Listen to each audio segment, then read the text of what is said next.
Olha, a semana de Donald Trump foi bastante agitada. O futuro presidente dos Estados Unidos fez uma série de declarações que dão indícios sobre o que deve ser a nova política internacional americana a partir do dia 20. Para falar mais sobre esse assunto, a gente recebe o professor de Relações Internacionais, Marcos Vinícius de Freitas, aqui no nosso estúdio. Professor, seja muito bem-vindo. Prazer estar aqui com vocês sempre. Prazer é todo nosso. Olha, a gente separou aqui umas artes, porque o pessoal tem comentado que o Donald Trump, depois das últimas declarações, está brincando de War, aquele jogo de tabuleiro. Então a gente separou aqui as cartas que o Donald Trump pode ter sacado nesse jogo de War, que são os objetivos que ele pode ter à frente da presidência. Começando por esses dois aqui, compra da Groenlândia e anexação do Canadá. Muito se falou sobre a Groenlândia, muito se falou também sobre o Canadá essa semana. Eu queria começar te perguntando, professor, essa ideia de Donald Trump de comprar a Groenlândia, que é a maior ilha do mundo, pertence à Dinamarca, isso é uma ideia viável hoje em dia?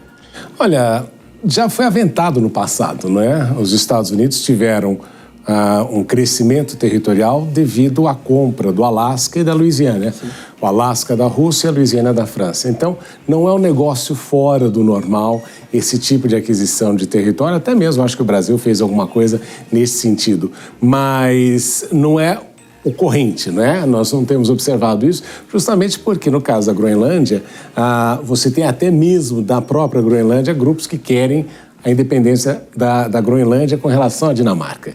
Então, é uma situação complexa. Os Estados Unidos têm uma base militar ali, como a gente sabe, e seria interessante, né, se o Trump vai efetivamente comprar ou se a Dinamarca receberia o dinheiro em razão disso. Mas acho difícil de acontecer. Até interligando aqui os dois assuntos, porque o Trump falou da anexação do Canadá, ele tem ameaçado taxar o Canadá a partir do momento que ele voltar à Casa Branca, falou em eliminar essa fronteira artificial entre os dois países, foi assim que ele descreveu a fronteira, mas ele menciona muito uma questão de segurança nacional no que poderia ser uma anexação do Canadá, que primeiro começou como piada, mas depois ele começou a falar de um jeito um pouco mais sério. Faz sentido essa ideia de Trump de comprar o território da Groenlândia e também anexar o Canadá em nome da segurança nacional americana? Bem, se nós levarmos isso e extrapolarmos nesse sentido, o Brasil provavelmente poderia invadir a Guiana e dizer que a Guiana francesa pertence ao Brasil por uma questão estratégica, justamente em razão dos recursos naturais que existem naquele lugar.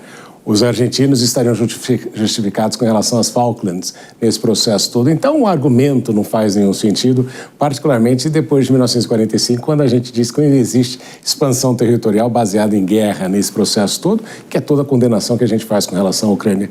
Então, a anexação do Canadá, obviamente que dos dois casos seria muito difícil aqui você fazer isso justamente por um voto popular. Você teria que fazer um referendo no Canadá dizendo que querem fazer parte dos Estados Unidos. Outra opção é somente a militar. E aí seria até interessante os Estados Unidos entrando em guerra com o Canadá, que é um parceiro da OTAN. Exatamente. E lembrando, né, isso é uma coisa que às vezes a gente esquece, o Canadá é uma negação dos Estados Unidos, né? É a permanência fiel à coroa. O Canadá até hoje, o chefe de Estado é o rei da Inglaterra.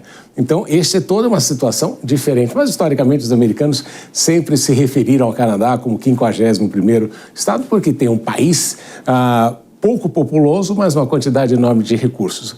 Agora, tem uma dinâmica aqui, uma retórica interessante. Quando a gente começa a olhar o mundo nos próximos 200, 300 anos, a gente começa a pensar na reconstituição dos grandes impérios.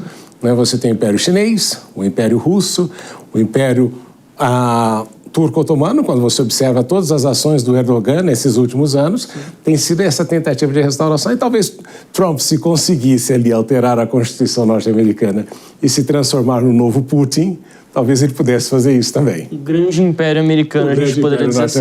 Tem mais um território que ele está querendo, não é exatamente um território, mas um trecho do território do Panamá, que é o Canal do Panamá, que ele quer retomar o controle.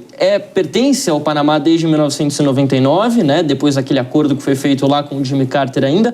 Mas aqui tem uma questão, e até acho que junta um pouco nesses dois pontos anteriores que a gente falou, que é o do tráfego marítimo, né? Isso aqui tem um potencial muito importante para os Estados Unidos no que diz respeito ao tráfego marítimo, às rotas comerciais, não?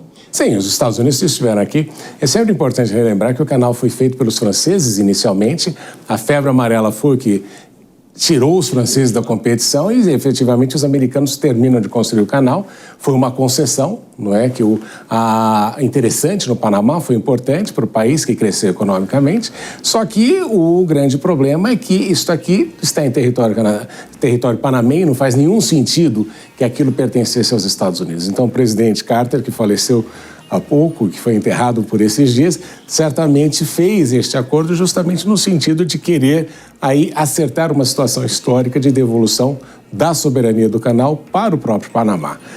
Esta situação do Trump, com certeza, criaria aí uma resistência de toda a América Latina, justamente porque se veria novamente uma imposição norte-americana, uma ação norte-americana numa região que foi muito afetada no passado pela ação dos Estados Unidos. Pois é. Eu vou passar aqui para as nossas duas últimas cartas. Essa aqui, renomeação do Golfo do México, o Trump falou em chamar de Golfo da América, e parece até mais uma piada, não tem tanto efeito prático assim. Mas essa questão aqui, cobranças na OTAN, passar aquele recurso mínimo de 2% do PIB com gasto para defesa para 5% do PIB. Isso também influencia bastante na questão ali Rússia e Ucrânia, não?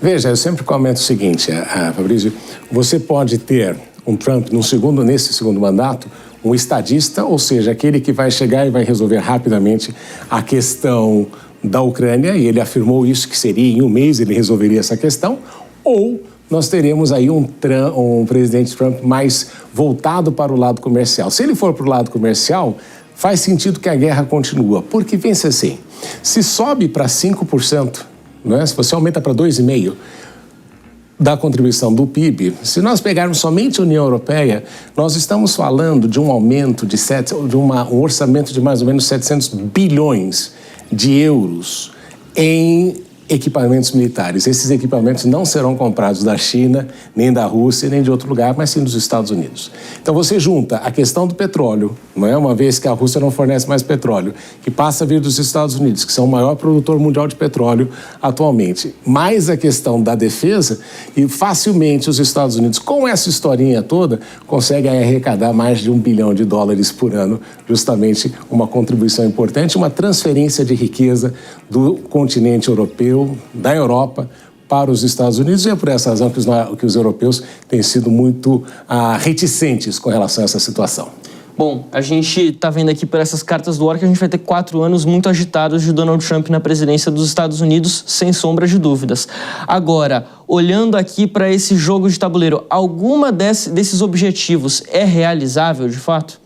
Olha, se nós pensarmos naquela questão que existe do Golfo Pérsico e do Golfo da Arábia, talvez o Trump possa fazer com que os americanos chamem o Golfo do México de Golfo dos Estados Unidos, o Golfo da América, sem nenhum problema. Às vezes os países dão nomenclaturas diferentes para determinados lugares. É a briga, por exemplo, que existe entre aquelas ilhas, né, se são Malvinas para os argentinos ou são Falklands para os ingleses. Então, se você chama potato ou potato, desse jeito, cada um pode fazer isso. Evidentemente, ele pode fazer isso nos Estados Unidos, alterar os livros de história norte-americana a partir daquele momento, mas se isto vai ser aceito globalmente falando, é outra questão. Bom, a gente vai ficar de olho, contando aqui com a sua participação, com a sua contribuição ao longo das próximas semanas, dos próximos meses, claro, dos próximos 4 anos também. Professor Marcos Início Batista, muito obrigado. Marcos Início Freitas, perdão. Muito obrigado pela sua participação aqui no JP Internacional. Um prazer sempre. Até a próxima.